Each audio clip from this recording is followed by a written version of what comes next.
Hello everybody, Shinjo here, and welcome back to the next installment of my tier lists.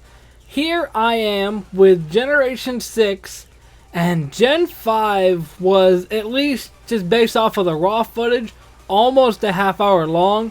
This, I'll be surprised if it's even half of that. You can already see every single Pokemon here, so I'm not going to waste any more time. And I feel like this is something that I always do now. The base starters are A tier. And honestly, I think Froakie above Fennekin, and I think that's what it is for me now. Quilladin, I'll give him C tier. No. I really didn't want to put him at the bottom, but realistically, I don't think there's going to be anything else that I don't like as much as Quilladin. So unfortunately, he's gotta be the one that goes at the bottom. Braixen is gonna go B tier.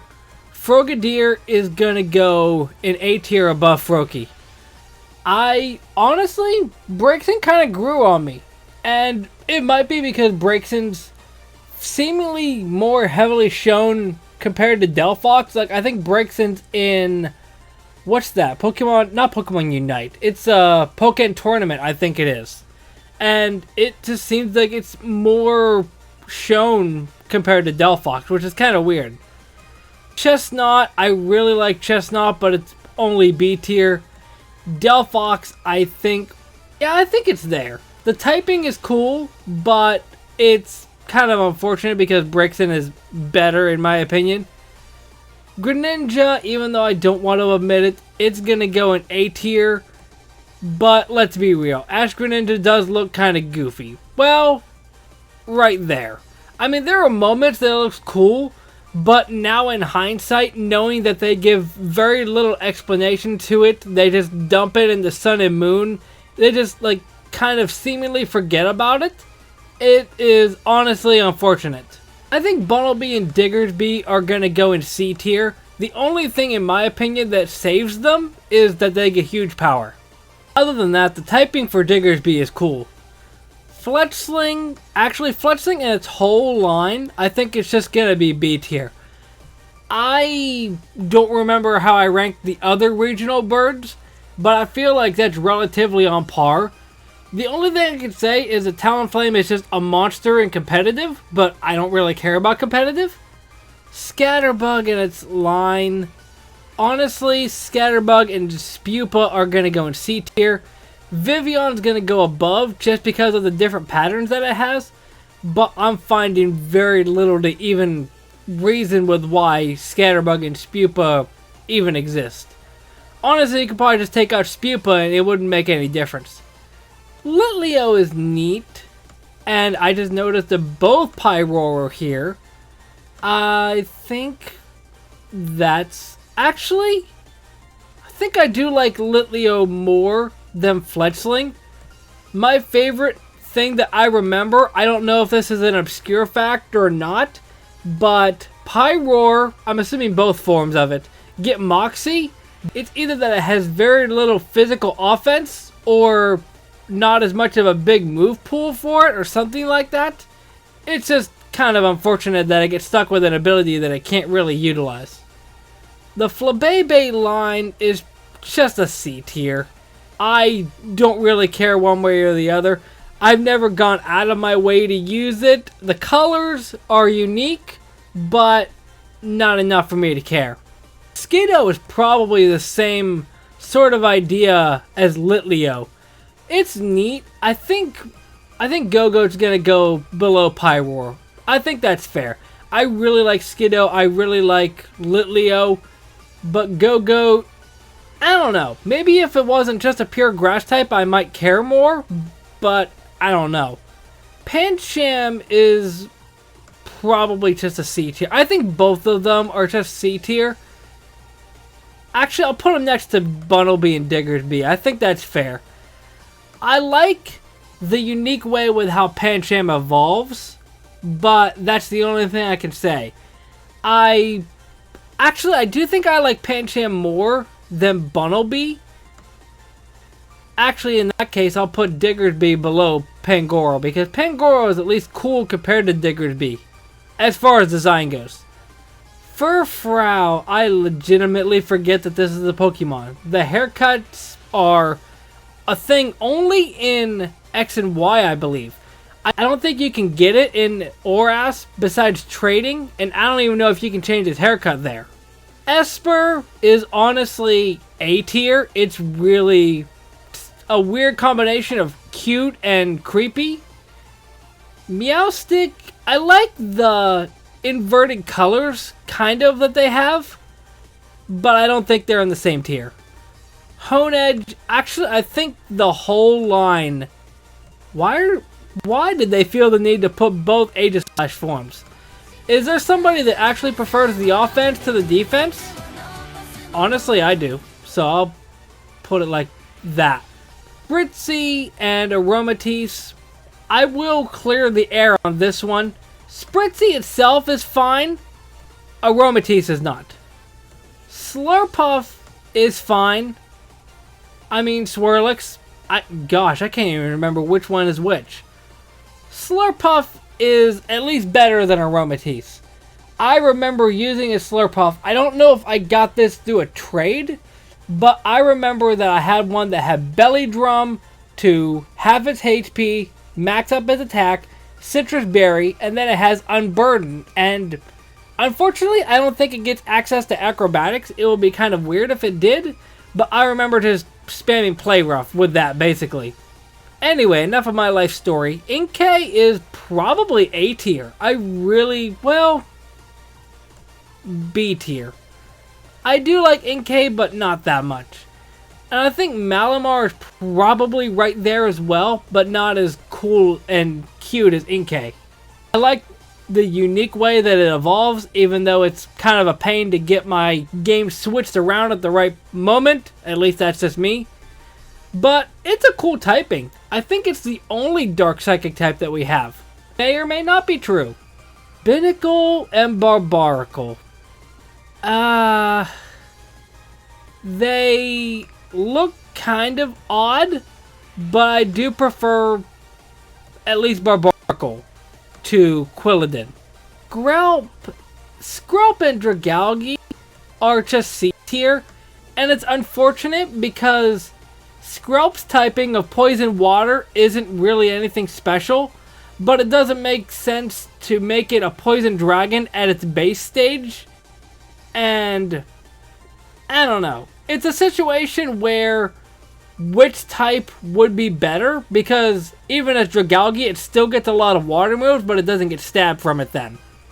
I don't know, adaptability with it is fine as well, but in my opinion, Clasher is cooler, even though at the same time, I've never used either one of these, because unfortunately, with X and Y, even with all of these new Pokemon, you get the choice of your starter, which, based off of this, I'll be going with Chespin. And then after that, you get access to a Kanto starter. So that automatically locks you out of using all of these new Mons. Helioptile and Heliolisk are absolutely A tier. Tyrant and Tyrantrum are definitely up there as well. And I'll put Amora and Aurorus up there. I really like them.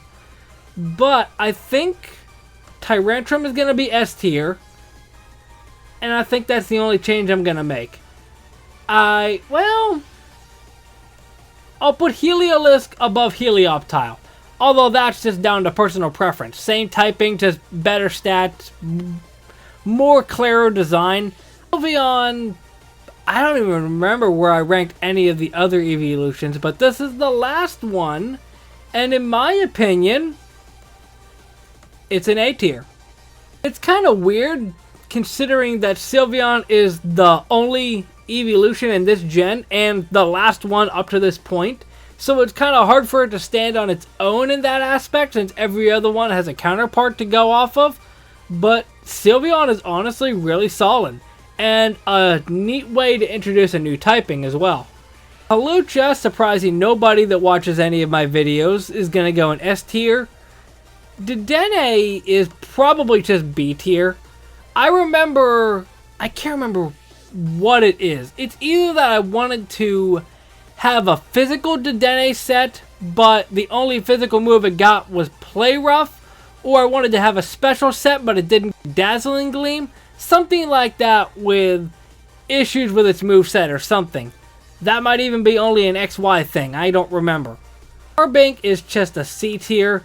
The only reason that Carbink is still remembered is because of Diancie, and in my opinion Diancie is better than Carbink, which is comparing apples to oranges because it's a legendary versus a non-legendary. Goomy is probably an A tier in my opinion. I'll go off of the normal forms of Sliggoo and Goodra first. They're both just B tier.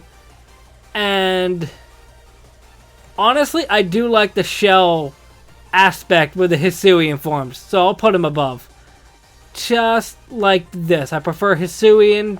Yeah, that seems fair. And the steel typing as well, which is another nice parallel to Dialga, which is in those games, obviously. Klefki, people always down Klefki because it's apparently the bottom of the inanimate object Pokemon. I don't really mind it. It's more just for trolling sets because of Prankster, but I don't really mind it as much as I'm sure a lot of other people do.